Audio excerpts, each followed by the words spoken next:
It is Aldo Gandia with this very special episode of Draft on Tap. And now Danny and Neil are not here. I am sorry. They will be back for our next show on the 22nd. But I do have two very special guests that I will introduce momentarily. But also, speaking of special guests, on our next show with Danny and Neil, we have got Nick Baumgarten, the senior writer from The Athletic. And if you are not familiar with this work, you should be. And you should be following him on Twitter because he's got great stuff like this. All right, guys. Michigan State's Jaden Reed made more money or as much money as anybody at the Senior Bowl. Guy was outstanding. Here are the jet boosts.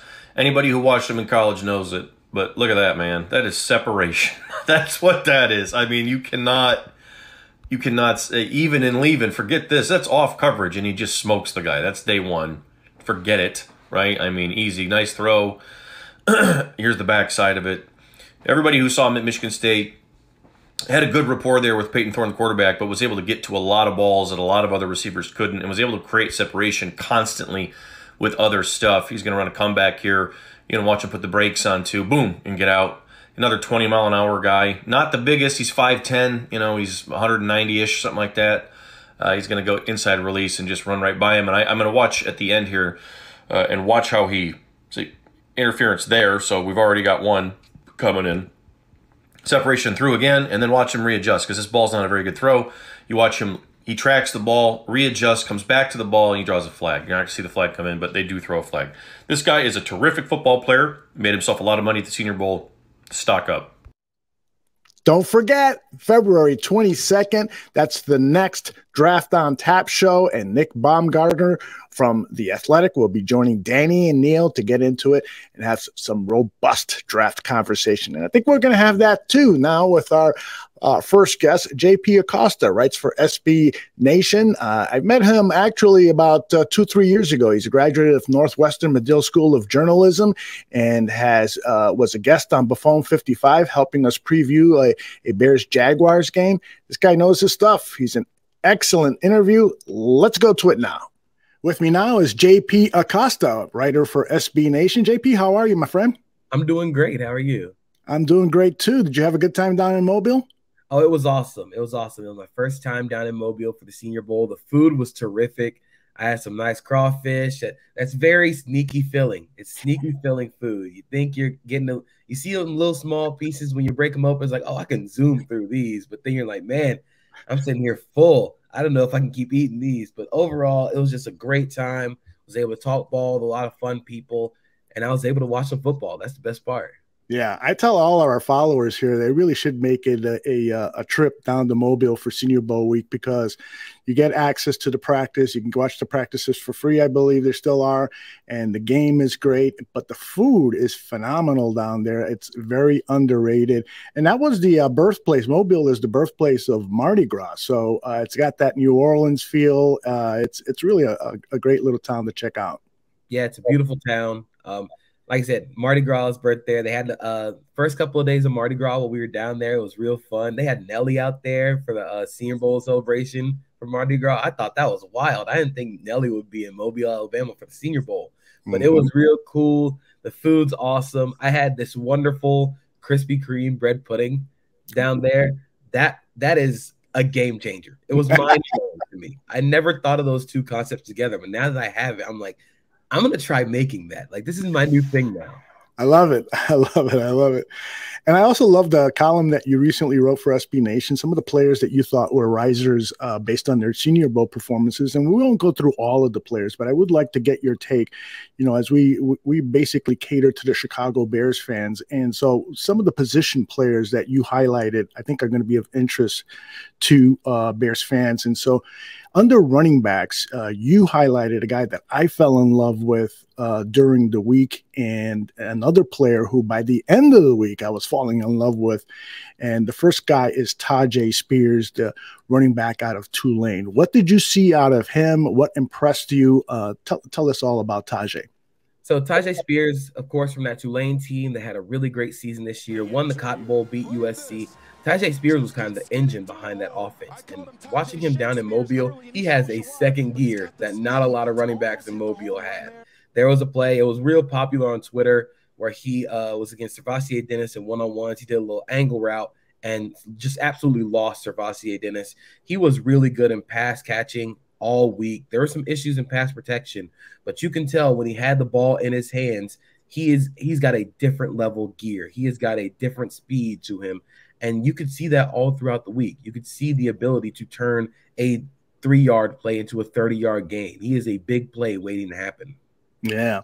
And then the other player you mentioned is Evan Hull, the running back from Northwestern. Is a guy that, frankly, I should know more about, given, that he plays in my backyard here in Chicago. But Northwestern had a lackluster season. I didn't really pay much attention to them. But during the week, he caught my eye, and I'm thinking, let's see what he does on Saturday. Well, on Saturday, he was like a candidate for player of the game. Your thoughts on Evan Hull? So the Evan Hull story for his senior season at Northwestern was he led the team in rushing yards, and he was also second on the team in receiving yards. He was their most consistent form of offense.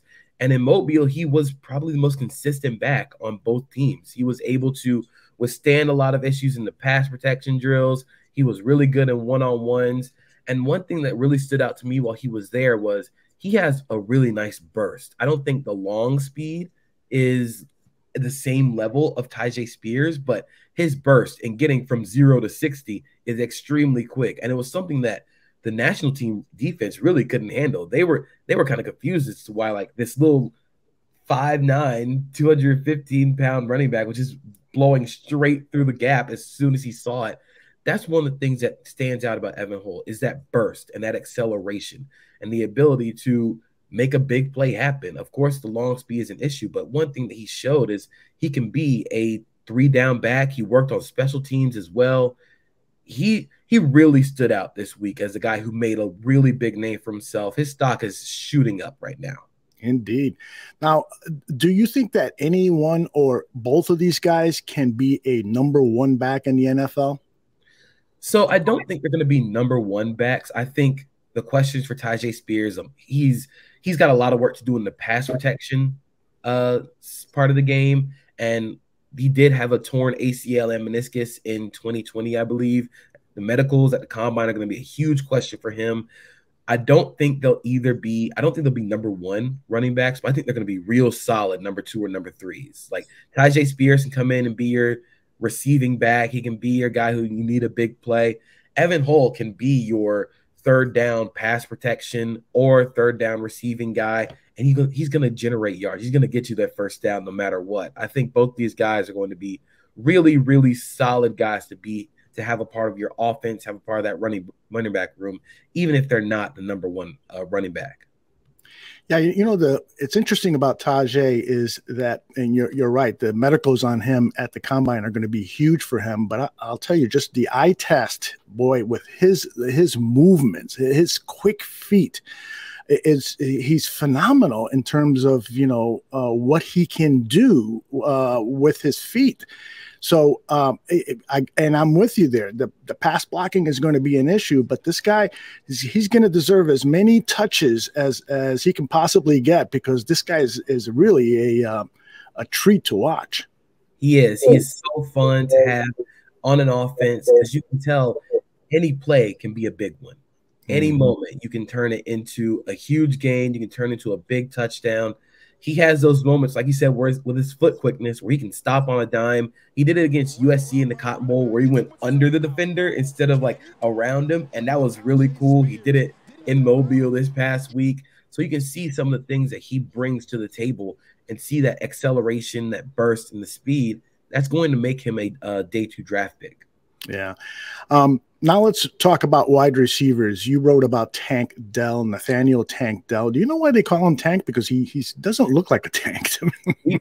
He plays like a tank, man. That's probably why he plays like a tank. He might not be the biggest. He might not be the biggest guy, but he plays like a tank. It's like calling the big dude tiny. Yeah, I get you. Okay. Those things. Okay. But yeah, he put in quite a week. I mean, he was noticeable. I think from the very first practice on, he was really creating highlight clips from the practices. Tell me what you know about Tank Dell, and tell me where you think he's. Do you think he's a day 3, or do you think he did enough at the Senior Bowl to maybe sneak into day 2? So Tank Dell is extremely productive. He was among the top 5 receivers in the nation in receptions, receiving yards, and receiving touchdowns this year, despite being 5'8", 163 pounds. One thing that Tank Dell does extremely well is his ability to create separation in short areas, where he uses his short area quickness, his foot speed. That was evident the entire week of the Senior Bowl. He was just cooking defenders and one-on-ones in those short areas because he's able to get so low to the ground. He's able to stop on a dime, turn on a dime, and he's able to create that separation real easy. I don't think he's going to be a burner where he's going to run like a 4.3. He doesn't have that kind of speed, but he can create separation in those short areas, and he's going to be able to get open. I think he did enough to make himself a day 2 pick. I think the height and the weight is going to be a real issue. I think the last guy was drafted at that height and weight was Tutu Atwell, but he's a much better all-around receiver than Tutu Atwell. So I think he's done enough to make himself a day 2, day 3 pick, just because you want that guy on your team. You put him in the slot, and he's going to cook guys in the short to intermediate areas. He's going to be an instant offense kind of guy. Mm-hmm. Yeah, love it. Good stuff. Jaden Reed out of Michigan State was another guy you highlighted, and you noted that he's probably a slot exclusive guy. Tell me why you think that and your overall impressions of Reed.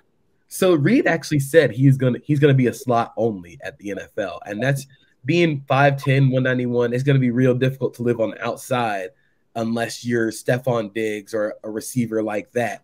What Jaden Reed does so well is he can create separation in bursts where he's bursting across the field or he's bursting down the field. There's a route that he had in the Senior Bowl game on a crosser where he just goes right across the field. Jay Ward cannot keep up with him. Big 15-yard gain. That's what Jaden Reed does. Jaden Reed can create separation that way instead of like Tank Dell where he's using foot quickness and dropping his weight and turning to create separation. Jaden Reed is more, I'm going to get past you with that burst and acceleration and create that separation. So I think he did a lot to help himself this week. I think, like I said, the slot only thing was definitely not going to help him. I think the hands will be a little bit of a question. I don't think it's a big of a question as a lot of the guys that were at the Senior Bowl in Mobile, but he's definitely, again, going to be another really good number 3 receiver for a team that's looking to add some juice to their receiving room from the slot. This year's running back crew coming out into the draft, I think it's pretty strong. And the wide receivers, I don't think is as strong as it was last year. Do you kind of agree with that take?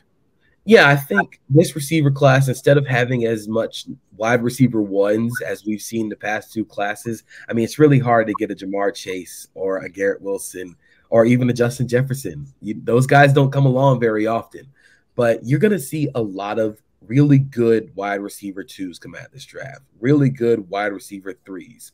They might not be the most dominant receivers that are going to play for your team, but they're going to be extremely reliable. They're going to be a guy who will come in. They're not going to put up the gaudy numbers, but they're always going to be able to get open. They're going to be guys you really want on your team. I think one of the guys I highlighted like that is Michael Wilson from Stanford. He's going to have a lot of questions to answer at the combine about his injury history, but he was the best receiver in Mobile the entire week. He was able to create separation. He looked fluid. He was 6'1", 215. He's going to be able to play outside and inside.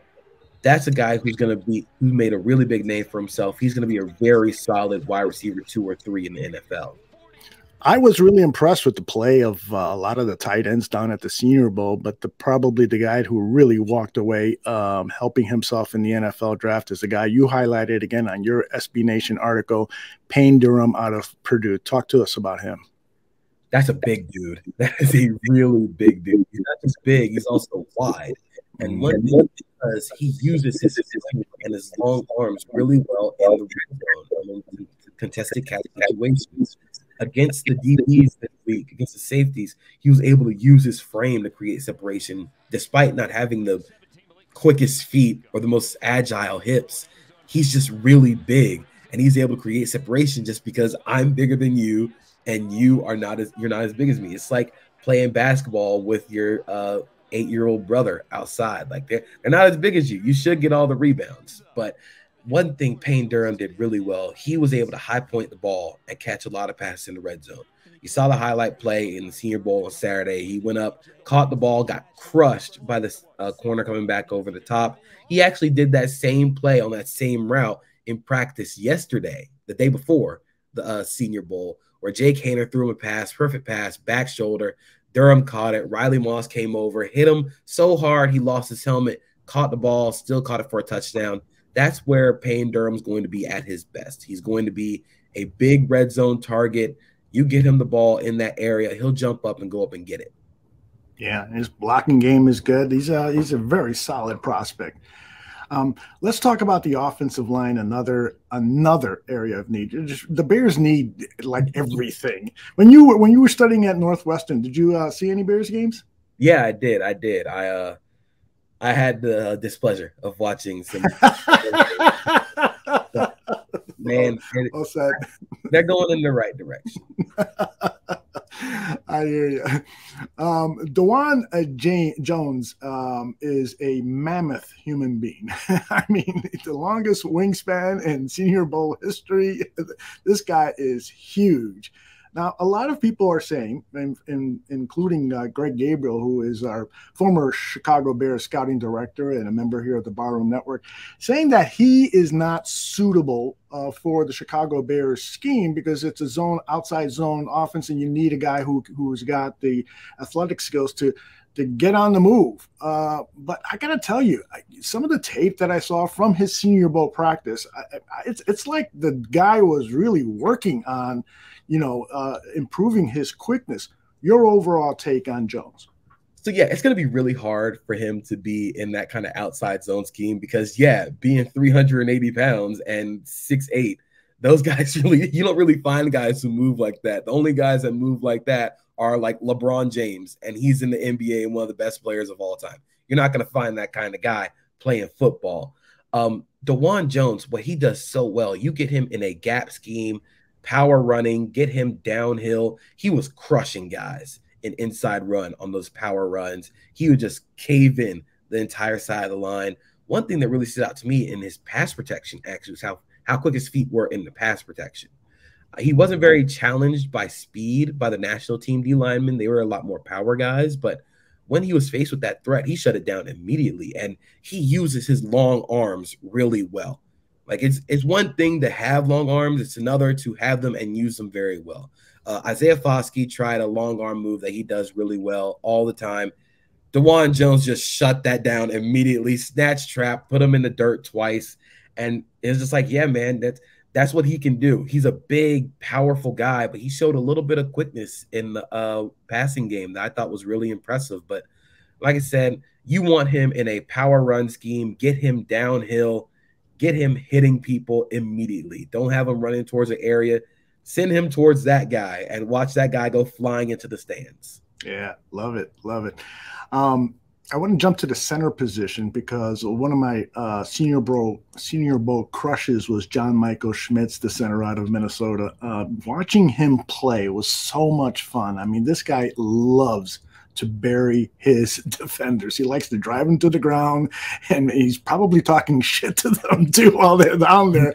He's a nasty man. When I interviewed him, I told him, you play with a little bit of hostility, and he smiled and said, yeah, that's the University of Minnesota style. So tell me what you saw out of John Michael. He's another one of the players you highlighted in your article. That's a strong dude for 306. He's one of the lighter guys at the Senior Bowl this week, and which is expected because he's a center, but that's a strong dude. You're not going to be able to root him out. He's able to anchor really well and drop weight. He was so powerful this week. It's kind of stunned me a little bit. And he was able to move as well. He was able to routinely get to the second level, get to the linebackers on outside zone runs. He had a really good week. And one of the things that I thought was really impressive was how quickly he was able to pick up stunts and twists. There was a rep where he and Osiris Torrance passed off a stunt, and it was textbook. It was awesome to see because those guys had just started playing with each other like 2 days before, and they're already picking up stunts like that. So John Michael Schmitz is another one of those guys. He's a nasty dude. He's a nasty dude. He wants to get guys into the ground, but he's also incredibly smart. He's an incredibly smart guy, knows about angles and protections. He's going to be a really good center in the NFL for a long time. That's a great analysis of John Michael Schmitz. Yeah, I would love to see him in navy blue and burnt orange. Let's turn over to the defense. One of the huge needs for the Chicago Bears defense is a 3-tech defensive tackle. I looked at Keanu Benton from Wisconsin. I said, maybe this is the answer to our problems here, particularly if we don't draft the kid out of Georgia, Payne. Why am I forgetting his name? Jalen Carter. Jalen Carter. Thank you. It's bad when you get old, brother. But Benton really helped himself, and you highlighted him again too. Yeah, Keanu Benton is another one of those guys where you see him walking around. It's like, oh, that's a big dude. He came in around 314 pounds. He's got long arms, got real long arms. You're not going to be able to root him out of the run game very easily. One thing that I wanted to see him do this week was show off a little bit more in the pass rush department. I think he didn't get to show that off very much at Wisconsin, but in Mobile, he was able to show some really nice stuff in terms of counter moves. He had a nice swim move that I thought was really cool to see. And that's something that he can use because he has such long arms. Just get those arms over the shoulder pad and keep moving past them. I thought he had a really good week. I think the run game, he's already a ready-made run defender. He's a ready-made guy who's going to come in, easily stop the run. That's if you're from the Big Ten and you're a defensive tackle, you better know how to stop the run. But one thing where I think he's still developing, and the development might be happening quicker than we think, is in the pass rush, showing off those pass rush moves and being able to time them correctly and use them correctly. So he had a really good week in the pass rush department. We already knew what he was as a run defender, but showing off he can rush the passer with a variety of moves really helped him out. Fantastic.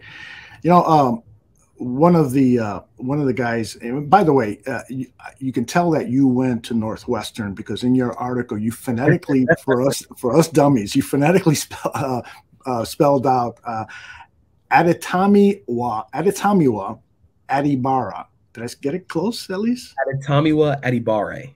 There you go, Adibare. There you go. You spelled it out for us. I'm gonna rehearse it a few times, and hopefully it'll come to some use because I would love to see him play for the Chicago Bears. He had a really good week. Tell us what you saw.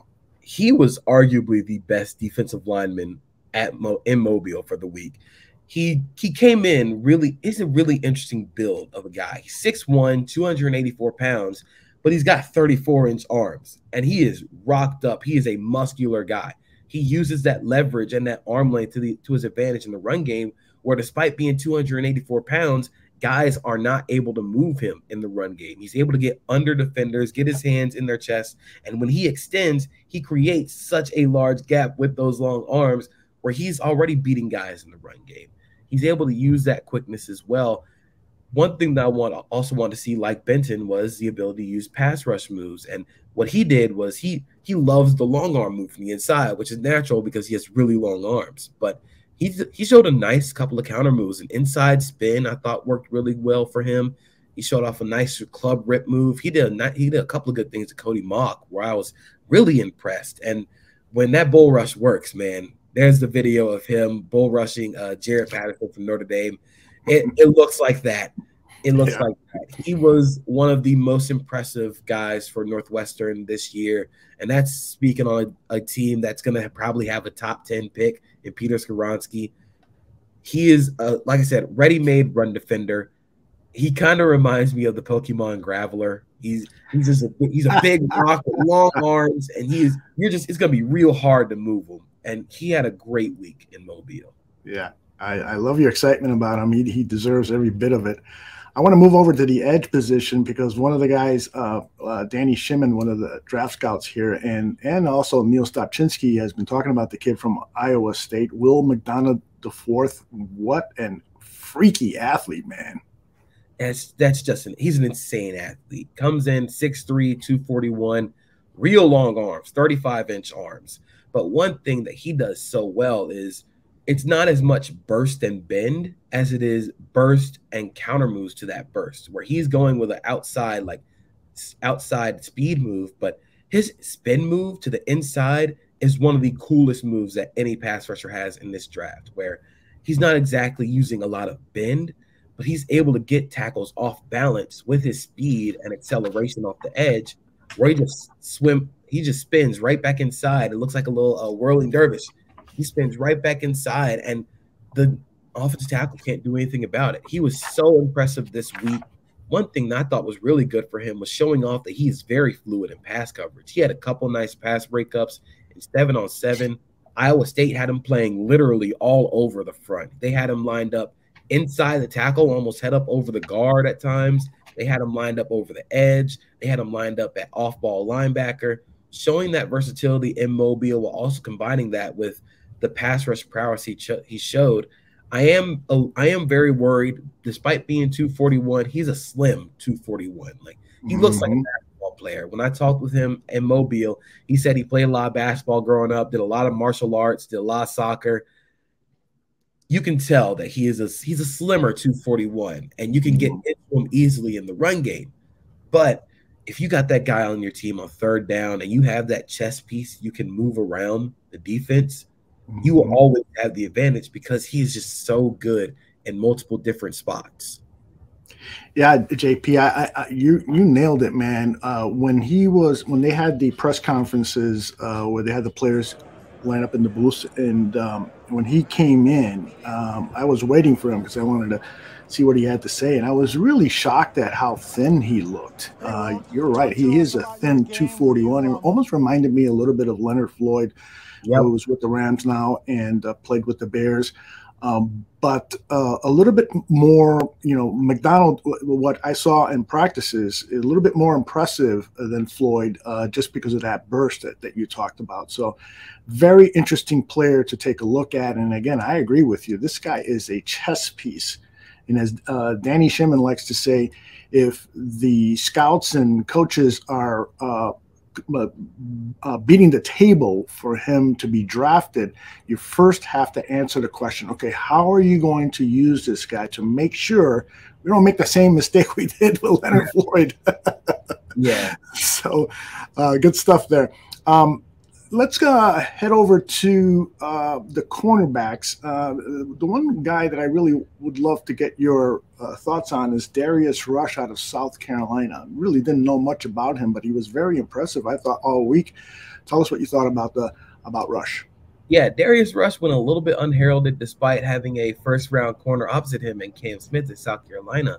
But in Mobile, he was amazing in terms of improvement every day. He was kind of rough day one. He was going up against Tank Dell, and Tank Dell beat almost everybody. But he improved every day. He was able to get his hands on the ball. He was able to get a couple of interceptions every day. One thing that stands out about Rush is how patient he is. At South Carolina, they play a lot of off ball. They play a lot of off man, cover three. He's not going to be a press corner. And what you could tell in Mobile was he was so patient in letting the guy dictate what was going to happen and then reacting off of that. It wasn't as much guessing as it is, I'm going to react to this really quick and make sure I'm in the right position to make a play. There was a play he had against Princeton receiver Andre Yoshivas, who was a very, very fast individual. And he was able to stay patient throughout. He didn't panic because of the speed, turns back inside, and he's able to get the interception. That's what I think Darius Rush is. I think he's a great off man, cover three guy.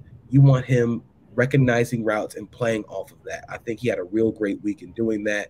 And there's another guy I'm going to have to go back and watch some more because he looked really impressive. Yeah, indeed. Anyone else, whether he was in your article or maybe not, or maybe part of the honorable mentions that you'd like to talk about before we cut you loose?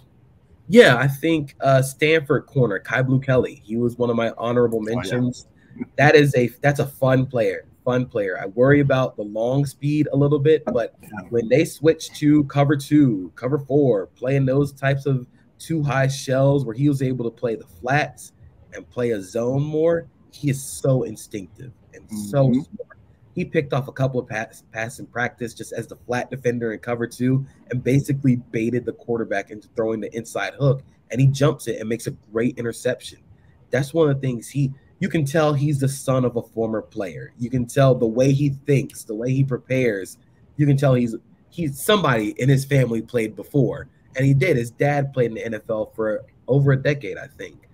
But watching him, you can tell if your team plays a lot of zone, plays a lot of cover 2, quarters kind of schemes, that's a guy you want as your outside cornerback. He's so smart, so instinctive, and is willing to take risks. I love that you brought him up because he was a guy that first came to my attention with the buzz I was hearing around me. I kept hearing the name. Oh, this guy's good. He's jumping around. He's doing this and so forth. I go, look at my program here. What number is he? And start following him. I'm like, yeah, he's living up to the hype there. So he's definitely a guy to keep an eye on for this upcoming draft. Before I get you out of here, got to talk about your Jaguars. You're a big fan of them. They look like they have set a foundation here for long-term success. What do you think they're going to do during this offseason? And where's your hope meter that this team could be in the Super Bowl in the next 2-3 years, maybe even next season? My hope meter is extremely high, and this is something I'm not used to as a Jaguars fan. The hope is extremely high, and I think it's because we have two essential things. We have the coach, Doug Peterson. We also have the quarterback, Trevor Lawrence. The 2017 season when they made the AFC Championship, they didn't have the quarterback. So after that season, you kind of felt like, I don't know, you have to see something from the quarterback, and ultimately you didn't. But this year, you have the quarterback. So that's bringing up a lot of the hope. I think in the offseason, one of the things they're going to have to address is re-signing all these guys. Evan Ingram was on 1-year deal, is going to be a free agent. You're probably going to bring him back. Evan Ingram had a career year in Jacksonville as a tight end. He also set Jaguars tight end records for receiving yards and receptions for a tight end this year. I think Shaquille Griffin is going to be an interesting guy that might end up being cut. He didn't play very well this season before getting hurt. He might end up being a cap casualty. Arden Key was on a 1-year deal. You're going to have to worry about bringing him back. Ultimately, this offseason is about developing the young guys on defense. Travon Walker, Devin Lloyd have to take that next step in order for the defense to get any better. I also think they're going to need to pick another corner. I think that's ultimately corner or tight end is going to be where they go with that first-round draft pick. I think I'm leaning more corner right now just because of the way they lost these games in the postseason. The way they lost to the Chiefs was where you really didn't have an inside corner. You really didn't have a slot guy. Darius Williams was good on the outside and inside, but it didn't matter where he lined up as long as that third guy just wasn't up to par as well. Trey Herndon normally was a starter there. He's also going to be a free agent. So going into the offseason, they're going to have to address that position and then figure out what you're going to do with Evan Ingram. I think he's going to definitely be coming back. And then outside of that, just develop. They're a young team. They were one of the 3 youngest teams in the NFL this year, and you made it to the divisional round of the playoffs. Now it's about taking that next step. The young guys taking the next step, and again, surrounding them with just a few more pieces. And of course, Calvin Ridley coming back is going to be a huge deal too.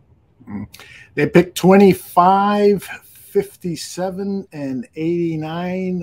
If you were making the picks, who would you love to see fall to 25 and have them become a member of the Jags? So at 25, he's gaining a lot of steam. I do not know if he's going to be there. But Devin Witherspoon is my guy. That's one of my favorite corners in this draft. He's physical. He's instinctive. He's tough. He can play on the outside and inside. He can play man zone coverage. A lot of what defensive coordinator Mike Caldwell did a lot was he's going to show and disguise a lot of different things. He's going to bring guys into the box. He's going to play a lot of five-man fronts. That requires your DBs to be really good and really instinctive. It mimics a lot of what Todd Bowles has done in Tampa, where they play a lot of physical DBs. You want them dictating the pace and the flow instead of a team kind of like the Vikings or like the Fangio system where they're going to play a lot of off coverage and let the offense dictate it and then adjust to that and blanket them. What Todd Bowles and Mike Caldwell do is, no, we're going to set this pace. And I think that's what Devin Witherspoon is. Devin Witherspoon is a pace and tone setter at corner, which is very rare to find. I think that's the guy I really, really want there. If he's not there, I wouldn't be mad with going Kelee Ringo from Georgia, or if Christian Gonzalez or Joey Porter Jr. fall at that spot. I think that's where they go. Then second round, I think they're going tight end. Doug Peterson loves 12 personnel. He's picked a lot of tight ends before. I would keep my eye out on Tucker Kraft from South Dakota State. Dallas Goedert was a Doug Peterson pick who went to South Dakota State. There's already a pipeline there for Doug Peterson. Tucker Kraft might end up being a Jaguar. He's just solid tight end too. He's going to do a lot of good things well, and it allows the Jaguars to be a lot more versatile. I got to tell you, I know my co-hosts Neil Stopchinski and Danny Shimon are going to be very envious of me that I got to interview you, because they love to talk with guys who know their stuff. And JP Acosta, you know your stuff. Excellent interview. I really appreciate your time and expertise. I'm going to be bothering you again and again as the draft nears. I would love to hear more from you. Okay, brother? Thank you. Anytime, man. I'd love to come on and talk ball. All right. Hey everyone, want to let you know that Danny Shimon and Neil Stopchinski are co-hosting a private draft talk party. That's right, it's private. For 90 minutes, you can join the Draft on Tap co-hosts and get the type of quality draft talk you yearn for as much as I yearn for my Maker's Mark. You lead the discussion. Talk about your favorite prospect and get Danny and Neil's analysis. If you want, share your favorite mock with the guys, or bring up a prospect off everyone's radar. The cost is only a $10 donation, or as we say here at the Barroom, a $10 cover charge. You'll get 90 minutes of your personalized draft talk and even get a copy of the video to share with your friends. Now, there are only 7 slots available. That's right, only 7, so you must act fast. What you need to do is email me at aldo@bearsbarroom.com. Tell me you want to party with the guys, and I'll get you the information you need. The party is Wednesday, March 1st at 8 p.m. Central, so don't hesitate. It's only a $10 donation, the cost of a beer and a shot of whiskey. All right, with me now is Luke Winstel. And Luke, you've got quite the resume going on, so I'm going to let you tell our followers here who you're working with and what you do. Yeah, thank you. First off, appreciate you having me on. And in terms of my previous work, I work as a broadcaster on ESPN Plus, covering some college sports, all the way from you see basketball, producing football, and just a lot of sports that I see there. So looking through the college landscape there, and then also I'm a recruiting analyst for Clemson Sports Talk. I cover the team as well, Clemson football, as a beat writer. So that's a lot of my day-to-day now. I saw you down at the Senior Bowl. Everywhere I turned around, you were there, grabbing players for interviews and talking to other people and collecting all sorts of information. So I thought it would be fun to have you on and get some of your thoughts about what transpired at the Senior Bowl. And as you know, we're a Chicago Bears platform here, and the Ryan Poles really has his work cut out for him in terms of restoring some talent on the team after he has torn it down. We know he can tear down a team efficiently. It yielded the #1 draft pick, but now we got to see if he can build it up. So he's got to start at the offensive and defensive line. So I'd love for you to share with us some of the offensive linemen that you saw that could be guys who are either players that can play immediately on the offensive line for the Chicago Bears, or maybe after a year or two of development could be big contributors. So let's start with the offensive line. Gotcha. Well, it's a good place to start because offensive line and defensive line were some of the deepest, if not the two deepest positions in the group. So there's a lot of different areas for us to attack this question here. Obviously, we're not talking about anybody at number 1 overall right now with what we saw at the Senior Bowl. Nobody at that level. So these mid-round or second, third round selections are where I'm focused on here. And I would look at one of the names that I was most impressed with is Cody Mock. It's not any huge surprise, I think, for you to hear that name. But the thing that we get that's good at the Senior Bowl is we see the guys, but we get to talk to them. And with Mock, the one thing that was impressive, he's very likable. And when you ask him about his season highlights, he's not one that puts the spotlight on himself. He says, talks about the team, but when you really try to press him to talk about himself, he's one that loves finishing blocks. He talks about that a lot, and says it with a smile. I like finishing people to the ground too. So in any capacity I can finish a block, whether it's just through the whistle or to finish a guy on the ground, I'm going to do that. And he's very confident. He was voted by his peers as the offensive lineman of the week. I thought there were a couple of reps on day one where it was like, okay, he's getting used to that level of competition. He'd get beat by some of the guys in the D-line group that were stacked, but he showed improvement, showed high character, and I think that's somebody in the second round, maybe around that pick 56 area for Chicago, if he's still there, or maybe you like him enough to trade up. He's one. DeJuan Jones might be available in that area as well. Luke, before you get off Cody, let me add that, he was definitely a sight to behold at the Senior Bowl. I mean, the guy, besides being huge, has got the long red hair, and as you said, he's got a great personality. He loves to finish guys. And, I thought his performance was commendable, particularly when you look at the fact that they were throwing a lot at him, so that he was playing tackle, guard. I think he even played a little center on a few snaps and stuff. So he had quite the busy week, and he's somebody that I've been keeping my eye on. Absolutely. I think any offensive lineman, it's their dream to run the ball all the time. In North Dakota State, we ran the ball probably 50 times a game. Like, there's nothing better than that. So I love to see stuff like that. Anytime you can put your hand in the ground and then just go run block, it's good for an offensive lineman. Do you feel like that fits your skill set a little bit better if you were to get drafted to a team that does run the ball a little bit more often? I definitely think, I'm confident in my run blocking skills. So if it's a team that runs the ball a lot more, I feel very confident there. And, I've been working a lot on my pass pro as well. So if I do end up going to a team that's going to pass the ball, I'll be ready to do that as well. So tell me about the big guy, the really big guy.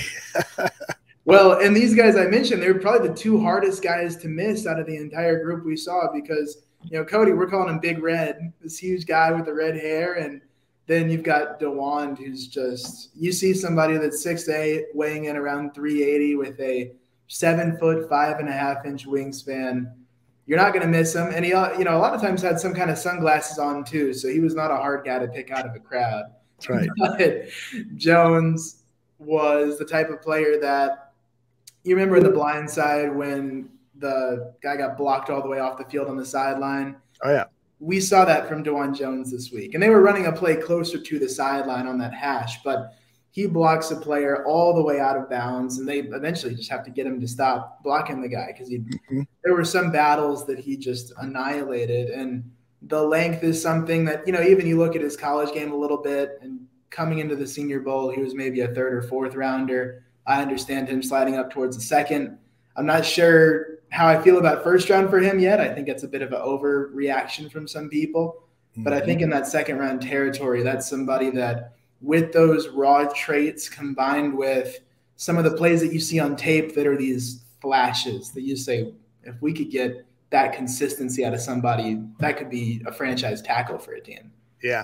The thing about DeJuan is that, it always bugs me when you hear the term that he is not a fit for the scheme, because when you have a really good player, you should maybe change the scheme and figure out a way to get him in. But with this outside zone offense that the Bears run, him getting out and running, with that big body, he proved to me actually that he could do it. But, when you're that big, how often can you do it? How long can you last, at such an athletic position that the Bears demand? But he is definitely someone to watch because he, Greg Gabriel, who is a former scouting director of the Chicago Bears, he works with us here at the Bar Room. He says there's no doubt that Dwan is going to be a really good NFL player, but he's just not going to be one for the Bears because the scheme doesn't fit. So, and then as Greg jokingly said, watch him be drafted in the first round by the Bears. That's the way it goes, right? Yeah. So who else you got, Luke? Well, so you talk about standouts. So those are a couple of the ones that really stood out. I know John Michael Schmitz is a guy that, because he plays in the middle, might not get as much buzz as a big tackle or somebody that we've talked about already. But Schmitz is one that, did good work inside. The defensive tackle group, interior D-line group, I thought was good. And for Schmitz, he wasn't somebody that made the more viral types of plays that really stand out on film. But when you look at his overall, so it may not stand out one specific day, but when you look at his body of work, day 1, day 2, day 3, into some of that, and you say, wow, when's the last time I saw him get beat? Because it didn't happen very often. So Schmitz is one that was consistent. He wasn't, super talkative or anything, but he was somebody that really seemed to put his head down, go to work. And even though the media may not be buzzing a ton about him like they are about some other guys, I know people are talking about him though, but he's somebody that you take and you say that could be the type of center that you rely on for quite some time in your team, and you feel very comfortable with what he can do in the middle. I fell in love with him on the second day of practice. It started to kind of accumulate, like you said. It's like, oh, this guy, he's starting to make an impression out here, and he's got a really strong personality on the field. I talked to him after one of the practices. He was mellow and low-key, but on the field, he's got a nasty disposition. He loves to finish his blocks, drive people to the ground, and he'll talk a little crap, and he really enjoys it. He's a special player, and one I wouldn't mind seeing in navy blue and burnt orange. Who else you got? Wanya Morris, if we're going to look further down the board, I know we're talking about top 100 guys there, but if you look a little further down, wasn't a perfect week by any means for Morris, but it was a week where I thought, especially day 3, when they were running the stunt drills and he's picking up some of these guys and showing footwork at the tackle spot and showing footwork that I didn't really know that he had to that level. Being able to overall withstand some of the tough tests he got, like Ali Gay from LSU that we saw, very athletic, very long. He was able to hold up against him. He was able to really stop some guys up in game. Guys would be trying to rush around him, and he'd pin them on the ground. So there were some moments. There was also a moment in the game where he gave up a sack. So this is why I say we're not talking about a day 2 guy here, but we're talking about day 3, maybe a 6th round type of pick that you develop on the offensive line. He's got the physical frame. And he's somebody that showed that he can step up to this level of competition, played at Oklahoma, and he's a bit of a sleeper for me. Again, there's some stuff to clean up in his game, so it's not as clear of a picture as we got on some other guys. But there were some reps that were flashes that I said, okay, at the tackle spot, that could be a value guy. Excellent stuff. I haven't studied him as much, and I definitely will now on your recommendation. So those day 3 guys, as we said earlier, they're just so vital for an organization like the Chicago Bears. You got to hit on guys either that they contribute now or somewhere down the line. You put them in the practice squad if necessary. And hopefully they can contribute immediately on special teams. So those are the kinds of guys of huge interest to Chicago Bears fans. Anybody that can help. Defensively, there were some ups and downs here in terms of guys that, we have our expectations. We make our little boards. Like I've got mine here to make sure I can keep track of everything we talk about. And there were some guys towards the top of my board that, whether it, D-end or outside linebacker, however they might fit a scheme, I really had high expectations for. And I thought Andre Carter and Keon White, Carter from Army, White from Georgia Tech, were 2 that I had high expectations for. I didn't think those were met. But there were some guys that I didn't quite have as high expectations for that now I'm looking at a guy like Keanu Benton from Wisconsin. All of a sudden, moving from maybe a fringe top 100 guy, maybe he's 3rd round or so. Now I'm looking at him in the 2nd. That's someone that, who knows, maybe he's available for Chicago in that 2nd round range. And he is a disruptor inside. He's got good hands. He showcased a quick spin move. So Benton was one that I say, okay, somewhere on day 2, somebody is getting a defensive lineman that has the quickness to really blow up plays in the backfield. He's the type of guy that could blow up a handoff as it's being given to the running back because he's able to move so quickly. Yeah, that type of disruptive middle of the line defensive lineman is someone that is vital for this Matt Eberflus defense. He wants the old cover 2 with new blemishes to it, or blemishes or new whatever to it. Yeah. And so he's somebody that really caught my eye too. He's a guy that I didn't highlight on my list of players to take a close look at, but I saw some of the highlights of his work in day 1 or day 2 of practice, and then all of a sudden I said, okay, I got to keep an eye on this guy, and he's an up and comer, no doubt. Yeah, and if you remember the name Chuck Smith, he trains with Chuck down in Atlanta, so that's one of those connections that I look at and say, he's in some good hands as well in terms of who he's working with. Great. But otherwise, this is a tough name, but Ade Adebawore, you know where I'm going with this. Yes, I do. I'm glad you tried to pronounce it as opposed to me. Yeah, and we had him. He was one of those that when we do the video interview, we're like, "Hey, could you just give us your name just so we get it?" And he was a fun one in terms of one of the plays. He had one of those viral type moments where he blocks the player out of the back of the end zone and then keeps blocking him and even starts a little scuffle after because he kept going. Mm-hmm. That's the type of player that, as you're looking to build a roster, you need those different kinds of attitudes. And whether you know the guy personally or not, plays like that we saw show you some of that personality of, okay, maybe he's super nice and shakes your hand off the field, but this is who he is on the field. And that's the type of player that I think day 2, somebody kind of like Keanu Benton, someone's going to get a gym that has those aspects. I don't see him as much as a pass rusher or an edge rusher, but somebody interior that can really blow up some run plays. Every team needs guys like that. And I think situationally is going to be a good fit on day 2 for a team. Yeah, I am kicking myself that I didn't get over in time to grab an interview with him because, yeah, he was one of the more impressive players on Senior Bowl practice week and somebody that already Chicago Bears fans, just based on that viral video, and I'm sure they saw some of his Northwestern games, but primarily based on that viral video, they're saying, oh, okay, we really want this guy. And one of the friends of the network here, Bellissimo, does a great job of breaking down tape. He has been touting him for several months now. So definitely a guy who would look good in a little south of Evanston, where he played at Northwestern, and over at Soldier Field. What else you got on the defense? Defensively, now if we're going to move a little further down the board and talk about some day 3 types, out of Louisville, Yaya Diaby. His story is a little fascinating to me because he's one of really several guys that started JUCO that we saw at the Senior Bowl that were the type of players that I don't even think – he might have been a 2-star at most out of high school. So he was not on radars until – the past couple of years, transfers to Louisville.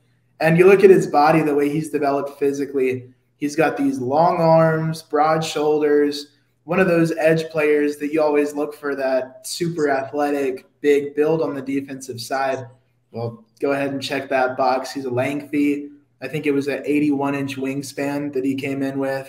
So that tells you a lot of, you look at the frame and then you look at some of the plays that, the thing that I match up with the frame is on tape, he showed bendability. He showed the ability to even use a couple of moves on the outside. So for Diaby, showing the bendability and the burst at his size and his weight that he plays at, that was the type of thing where I say maybe he's not the polished guy like Isaiah Foskey, but he does have good tape, 9 sacks from last year at Louisville in the ACC. So there's a lot to like. I don't think people are going to love him as maybe a day 2 guy yet, but 5th round or so, that's somebody that really might be worth taking a chance on if you feel like your coach can develop. Yeah, indeed. I don't think he's ever going to be an NFL superstar, but he is definitely someone who can play in this league and contribute special teams and be a part of that defensive line rotation and surprise people every now and then with huge plays, because he has got a motor.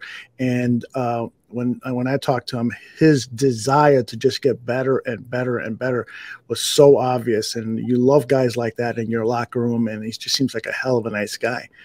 Luke, have you had a chance to look at some wide receivers that might be of interest to the Bears? For sure. Receiver was one where the group coming in to me was mostly, outside of maybe Rashee Rice, we're looking at a lot of like third to fifth rounders at the top end. So if you're looking for value receivers, I think the Senior Bowl showed a lot of what you could get. I also think it showed that Stanford had a higher talent level than I thought this past year. Mm-hmm. So Michael Wilson, receiver, he was really good in the game. And then Tank Dell, lots of separation that we saw from him. That blew a lot of people away. And I'm trying to temper my expectations on Dell. I think he's maybe a late second round type of guy. But Rashee Rice, I liked his releases, his ability to go up and get the ball, and his route running was fairly crisp as well. So Rice is probably your most complete guy when you look at the NFL, which I don't think is too surprising. I thought it was a little weird to see Puka Nacua from BYU play one day and look incredible. Yeah. And then after that, we didn't really see him again. So I was like, how do we evaluate the one day without overreacting or going crazy? So those are some of the names that I think about. Jaden Reed showed some speed at Michigan State. I wouldn't mind him in maybe a 6th round type pick if I'm a team that wants to take a flyer on that. But really, Rice is the one that I say is most complete. Dell was the most exciting. And then Nacua, not sure how to evaluate that one day. Michael Wilson, really good in the game, couple of moments in practice. He seems like a good, maybe 4th round at best, but probably another 5th, 6th round type receiver as well. Yeah. It seemed to me that a lot of the receivers were not done any favors by the quarterbacking in practices. So that was, I think, a part of the problem. I know Rice had some misconnections on day one. I thought overall Rice's day one was not too good. But as, every time I mentioned that to someone who's been to these all-star games forever, they say, hey, quarterback, wide receiver chemistry is not always non-existent on day one. So fair enough. Regarding Tank Dell, holy cow. Yeah. I mean, he doesn't need a quarterback. Just get the ball in his hand somehow. The guy was a monster, and he was so precise in his route running that, the Chicago Bears could definitely use a guy like him, because the Bears don't have anyone that really creates separation. You got these big receivers like a Chase Claypool. His hopefully we'll see his play improve after an off season with the team. But basically what he does is he's got the big catch radius, and that's how he catches his passes. Darnell Mooney is a serviceable number 2A type of receiver. But this team really needs somebody who can create separation down in and down out. One of the biggest things a young quarterback needs is that reliable guy that can always get open. And Dell strikes me as somebody that can do that. It was funny that I was on Pro Football Network yesterday. So I said, I spent the week at the Senior Bowl. Let me do a mock draft and see what pops up and so forth.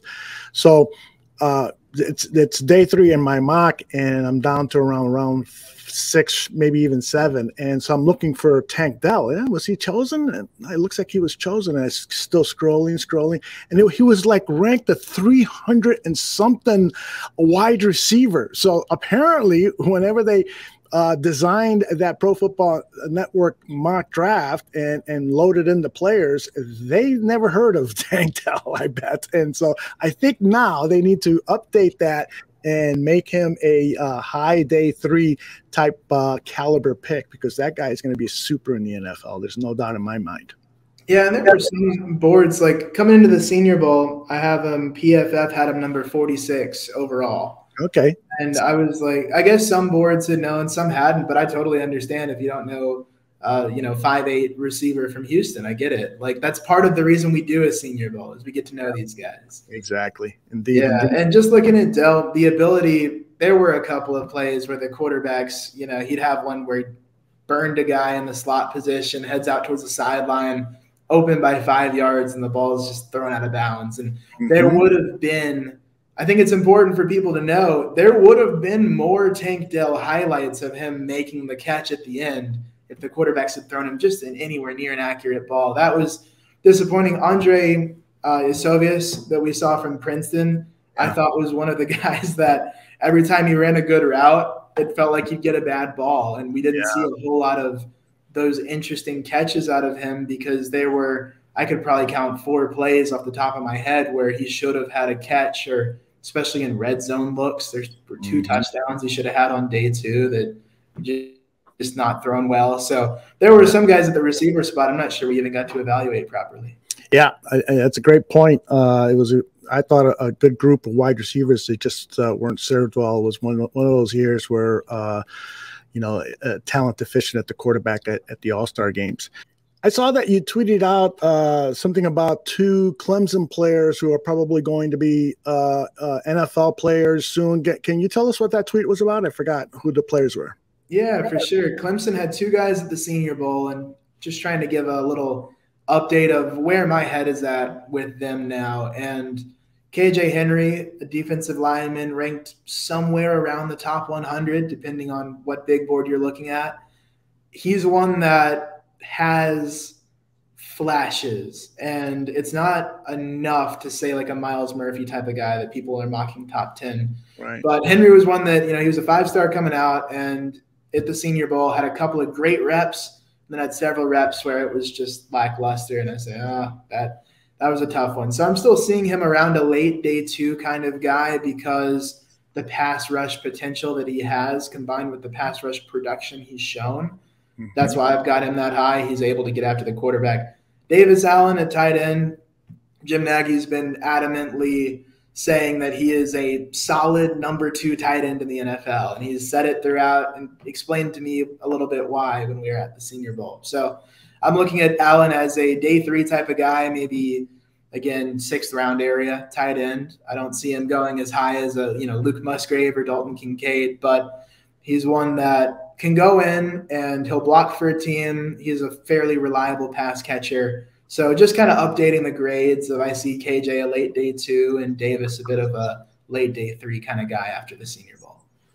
When Jim Nagy gives you an endorsement, that's high praise, and he doesn't bat 1,000. Nobody does in that business, but he's got a pretty good track record of selecting players to the Senior Bowl, and then when he gives you a verbal or social media endorsement, that means even more. So good stuff, Luke. I really appreciate your time with us, and I got a feeling I'm going to be calling you again sometime before or after the draft to get your thoughts on stuff. Anytime. I'd love to. Thank you. You got it. Hope you enjoyed that. I had a blast talking with those 2 guys. Hey, before I let you go, I want to offer you a look into our Patreon page. I think by now you know that Greg Gabriel, the former Bears scouting director, and Danny Shimon, who has done a lot of scouting for professional agents, have teamed up together to open up their own Patreon page in association with me. I write a newsletter for the page, and they provide detailed scouting reports on players. So what I'd like to do, we've had now since February 1st posted Danny's evaluation of Will Anderson, the Alabama defensive end edge rusher. And so I'm going to share that for you free. And so that way you can get a taste of some of the material that is on this Patreon page. So let's let Danny give us the report on Will Anderson Jr. Yeah, Will Anderson, defensive end / outside linebacker from University of Alabama, highly decorated defensive player, the 2021 Bronco Nagurski Award winner, consensus All-American, the SEC Defensive Player of the Year, had a monster year last year with 17.5 sacks, 31 tackles for loss. Had a bit of a down year this year coming back from that huge season. Still had 17 tackles for loss, which, if you count that as a down year, 10 sacks. But his thing is athletic ability, right? He's got a solid build, athletic frame with that powerful lower body. He's going to come in right around 6'3", 235, 245, and in that range is what my estimate is. I've heard he might come in a little bit heavier than that, so we'll see how that comes in. But again, solid first step get off, and a terrific, elite short area burst to close in on his target, whether it's the ball carrier or the quarterback. Hip flexibility to be able to sink and change directions. That's displayed heavily when he steps back into coverage sometimes at Alabama, and also he's got that stop and start ability, kind of like a outside linebacker or a middle linebacker, if you will. So he's got that type of change of direction ability and the ability to go ahead and close in quickly with a short area burst, and that's how he gets a lot of his sacks and a lot of his tackles for loss in the backfield. You can see some of that hip flexibility when he stunts and there's games played up front with the defensive front. He comes in, he loops around. There is no hesitation, nice smooth transition. The kid just, again, you see that when he loops around, comes in the middle, you see that burst, that short area quickness, just kind of just accelerate, take off, and go after his target.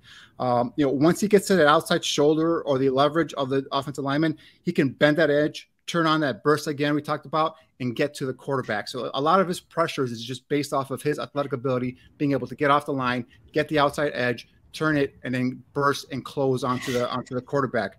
A guy does a lot of right now. He does a lot of convert speed to power. What I mean is he takes his right hands, he plants it in the chest plate of an offensive lineman, and just walks him back into the lap of the quarterback.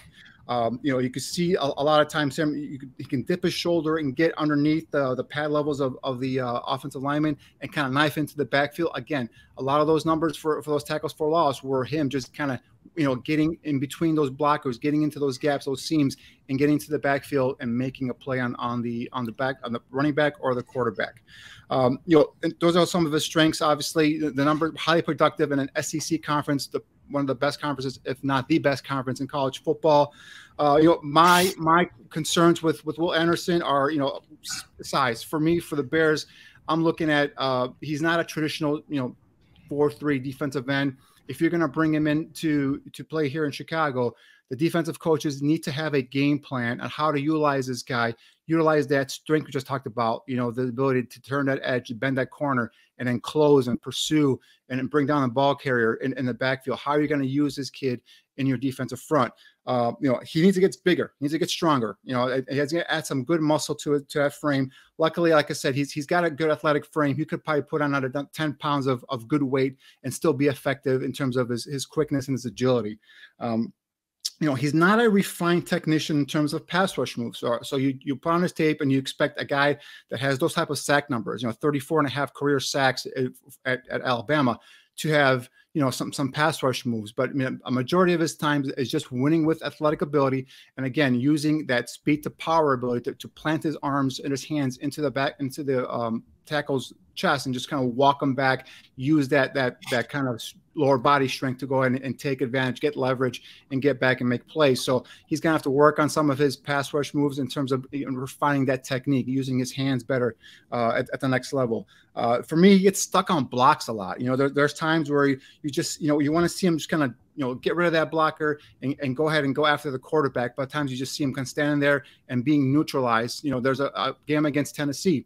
Darnell Wright, the right tackle that I've been looking at for possibly the Bears in the third round, maybe fourth round range, determine where he goes. But there are times where he just stoned them one-on-one, and there were times that they didn't help him at all with Will Anderson. So Wright was able to kind of, meet Anderson and kind of block him off. So those were things where I wanted to see Anderson use his God-given ability, his athletic ability, to be able to go around a kid that's not as athletic, is not as quick as him. But, it didn't happen. So, my biggest concerns in summary, I see him as an outside 3-4 linebacker.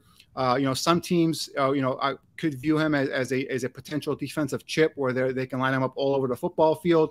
Again, the athletic prowess that he has, you can utilize him in multiple different ways.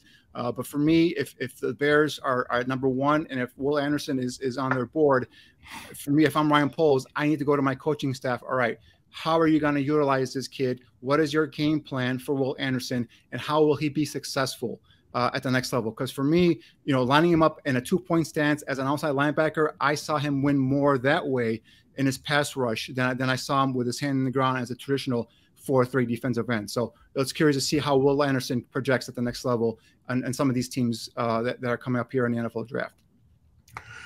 What do you think was behind his regression, at least statistically, in 2022? I watched games both in 2021 where he had the big season. I watched games 2022, so it was an effort, right? There was more attention to him now. Obviously, there you saw some teams, chipping with running back, some teams, bringing an extra blocker, paying more attention to him. But I just think it was just a season in which he was not able to meet the standard that he set the previous year. I don't think it was anything in particular in terms of injury or anything like that. You still, there wasn't any, at least what I didn't see any time on tape, at least, where he was kind of like tailoring it back and protecting himself because knowing he was going to be a top draft pick. So there's nothing like that. I mean, the guy plays when he's in between those lines. He plays hard. He goes 100%. So I don't think that was an issue. I think he just didn't have the great of a season as he had last year. Still, 10 sacks, 17 tackles for loss. There's nothing to sneeze at. But once you're coming off of a 31 tackle for loss season and 17.5 sacks, obviously those are some drastic differences between those two seasons, and I think that's kind of eye popping. But again, I don't think it's anything in terms of effort. I don't think it's anything in terms of the kid not putting his full 100% heart into it. I just think it was just a little bit of a less productive season, if you will, and I think just a little bit more attention given to him by opposing offensive coaches and linemen. According to WalterFootball.com, there was an AFC director of player personnel who told him, "I love Will Anderson, but have some question as to how well his dominance will translate to the NFL. What is his dominant trait other than instincts? Size? No. Speed? No. Strength, power? No. He's not special athletically. So are these sack numbers inflated?" What do you think about what this personnel director told the people over at Walter Football? He doesn't really do, and in a way I agree, but in a way I also disagree. What his special is his closing, his burst, his speed to be able to close in on that quarterback or that running back. You could see him once he has that target kind of zoned in, locked in, he is full bore and he's going after him. In terms of size, no, that's one of my bigger concerns. There wasn't times when I watched him at Alabama where I said Will Anderson's taken over the football game. So those are things that I do have some questions as well in terms of how you're going to project this kid at the next level. There are some other players that we're going to get into later on in some of these reports where you put that tape on. Yeah, it's not in the SEC necessarily, but it is top Power 5 competition, and they are taking over football games. You feel their presence, even on tape. So, I didn't get that with Will Anderson. So there are some questions there, and I do agree with that scout in terms of some of the special traits. So, again, if you're a team like the Bears and you run a traditional 4-3 defense, you bring in an athlete like Will Anderson. Like I said before, I've said it, I'll say it again. You need to have a plan. If I'm Ryan Poles, I'm the GM, I'm pulling the trigger on this pick. I need to know what your plan is and how you're going to utilize him. And in terms of, again, what he has is an ability to convert speed to power, to be able to walk offensive linemen back into the backfield. Again, those are college tackles. Those are not going to be NFL tackles. So that's why one of my negatives, if you will, is he needs to refine his pass rush moves. He needs to be able to use his hands to be able to create leverage and get away from these bigger guys, bigger blockers that he probably won't be able to initially power back into the lap of the quarterback. So there are areas of him to work on, but there are also, for me, his athletic ability, his ability to change directions in the open field, and that closing burst is what he possesses in terms of special qualities. Danny, we'll be revisiting Will Anderson again after the combine and in the weeks leading up to the actual draft. But right now, here, as we're recording this at the end of January, where is he on your board approximately? Do you have him up in the top 3, top 4 players? And I haven't done my overall board yet. I haven't completed that process yet. But in terms of pass rushers, he's not my preferred pass rusher. He's not my top pass rusher. There's another pass rusher that I like a lot more than Will Anderson, and it's not only just the scheme fit, but we talked about earlier how you feel the presence of this player, the impact he makes to the football field, if coming through on tape. And this is that player I'm going to talk about later on is someone that I have ranked currently higher than Will Anderson at that edge or outside defensive end position. Hope you enjoy that. We currently have over a dozen videos up on our Patreon page, and this week we'll probably add another dozen. And as the weeks go on, more and more draft reports on players who the Bears might be considering or not considering. If they may not be the proper fit for the Chicago Bears come draft time. So it's lots of great material, and you can access it all for a small fee on our Patreon page. Patreon.com/barroom draft. That's it. My name is Aldo Gandhi. I hope you enjoyed the show, and we'll talk to you next time.